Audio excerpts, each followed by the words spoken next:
ഗുണഭോക്താക്കൾക്ക് വമ്പൻ സന്തോഷ വാർത്ത. സംസ്ഥാന സർക്കാരിന്റെ ഭാഗത്തു നിന്നും ഓണക്കാല ആനുകൂല്യ വിതരണം രണ്ടാം ഘട്ടം നാളെ മുതൽ സംസ്ഥാനത്ത് ആരംഭിക്കും. കുടിശ്ശിക ഉൾപ്പെടെയുള്ള ധനസഹായമാണ് ഗുണഭോക്താക്കളുടെ ബാങ്ക് അക്കൗണ്ടുകളിലേക്ക് ഓണക്കാലത്ത് എത്തിച്ചേരുക.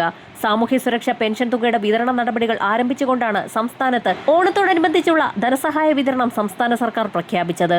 59 ലക്ഷം പേർക്ക് സാമൂഹ്യ സുരക്ഷാ പെൻഷൻ വിതരണം ആരംഭിച്ചു കഴിഞ്ഞു. ബാങ്ക് അക്കൗണ്ടുകളിൽ തുക സ്വീകരിക്കുന്ന 26 ലക്ഷത്തോളം വരുന്ന ഇന്ദിരാഗാന്ധി ദേശീയ വാർദ്ധക്യകാല വിധവ ഭിന്നശേഷി പെൻഷനുകൾ, കർഷക തൊഴിലാളി പെൻഷനുകൾ, അവിവാഹിത പെൻഷനുകൾ കൈപ്പറ്റുന്ന ഗുണഭോക്താക്കൾക്ക് അക്കൗണ്ടുകളിലേക്ക് തുക എത്തിച്ചേർന്നു കഴിഞ്ഞു.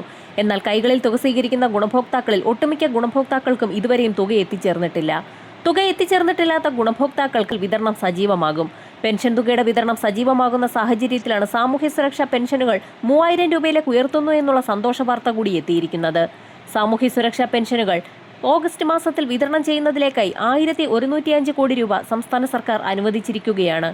എന്നാൽ കേന്ദ്ര സർക്കാർ നൽകുന്ന വിഹിതം DBT സംവിധാനം വഴി ഗുണഭോക്താക്കളുടെ ബാങ്ക് അക്കൗണ്ടുകളിലേക്ക് എത്തിച്ചേർന്നിട്ടില്ല. 7 ലക്ഷത്തോളം വരുന്ന NSAP വിഭാഗത്തിൽപ്പെട്ട് പെൻഷൻ തുക സ്വീകരിക്കുന്ന ഗുണഭോക്താക്കൾക്കുള്ള കേന്ദ്ര വിഹിതം രണ്ടാം ഘട്ടമായി സംസ്ഥാന വിഹിതങ്ങളുടെ വിതരണത്തിന് ശേഷം ആരംഭിക്കുന്നതാണ്. സംസ്ഥാന വിഹിതം മാത്രം ചേർത്ത് തുക സ്വീകരിക്കുന്ന ഗുണഭോക്താക്കൾക്ക് പൂർണ്ണമായും തുക എത്തിച്ചേർന്നിട്ടുണ്ട്. ക്ഷേമനിധി ബോർഡുകൾ വഴി പെൻഷൻ തുക സ്വീകരിക്കുന്ന ഗുണഭോക്താക്കൾക്കുള്ള വിതരണവും സംസ്ഥാനത്ത് സജീവമായിട്ടുണ്ട്. സാമൂഹ്യ സുരക്ഷാ പെൻഷന് പുറമെ വിവിധ മേഖലകളിലേക്കുള്ള ആനുകൂല്യങ്ങൾ സർക്കാർ പ്രഖ്യാപിച്ചിരിക്കുകയാണ്. ആശ്വാസകിരണം പദ്ധതി പ്രകാരം ഗുണഭോക്താക്കൾക്ക് 600 രൂപ ലഭിച്ചുകൊണ്ടിരുന്നത് 1000 രൂപയാക്കി വർദ്ധിപ്പിച്ചിട്ടുണ്ട്.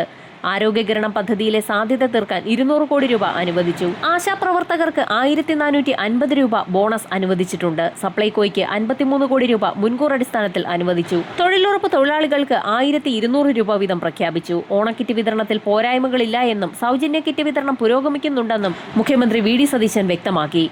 75,875 കാർഡ് ഉടമകൾ ഇതിനോടകം ഓണക്കിറ്റ് കൈപ്പറ്റിയെന്നും അദ്ദേഹം വ്യക്തമാക്കി. തൊഴിലുറപ്പ് തൊഴിലാളികൾക്ക് 100 തൊഴിൽ ദിനങ്ങൾ പൂർത്തിയാക്കിയ 3.68 ലക്ഷം കുടുംബങ്ങൾക്ക് 1200 രൂപ വീതം ഉത്സവബത്ത നൽകാൻ 44 കോടി രൂപയും അയ്യങ്കാളി നഗര തൊഴിലുറപ്പുകാർക്ക് 1200 രൂപ നൽകാൻ 85 ലക്ഷം രൂപയുമാണ് അനുവദിച്ചിരിക്കുന്നത്. സംസ്ഥാനത്തെ LPG വിതരണ ഏജൻസികളിലെ ജീവനക്കാർക്ക് 2025-26 വർഷത്തെ ബോണസ് എക്സ്ഗ്രേഷ്യയായി 17,850 രൂപ നൽകാൻ ധാരണയായി. ഓണത്തിന് സംസ്ഥാനത്തെ സർവീസ് പെൻഷൻകാർക്ക് സർക്കാർ 1250 രൂപ ഉത്സവബത്ത അനുവദിച്ചു. പങ്കാളിത്ത പെൻഷൻ പദ്ധതിയിൽ വിരമിച്ച പെൻഷൻകാർക്കും തുക ലഭിക്കും.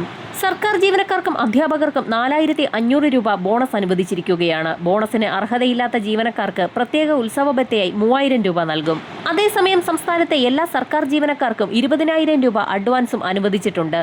പാർട്ട് ടൈം കണ്ടിൻജന്റ് ഉൾപ്പെടെയുള്ള മറ്റ് ജീവനക്കാർക്ക് 6000 രൂപ അഡ്വാൻസും ലഭിക്കും.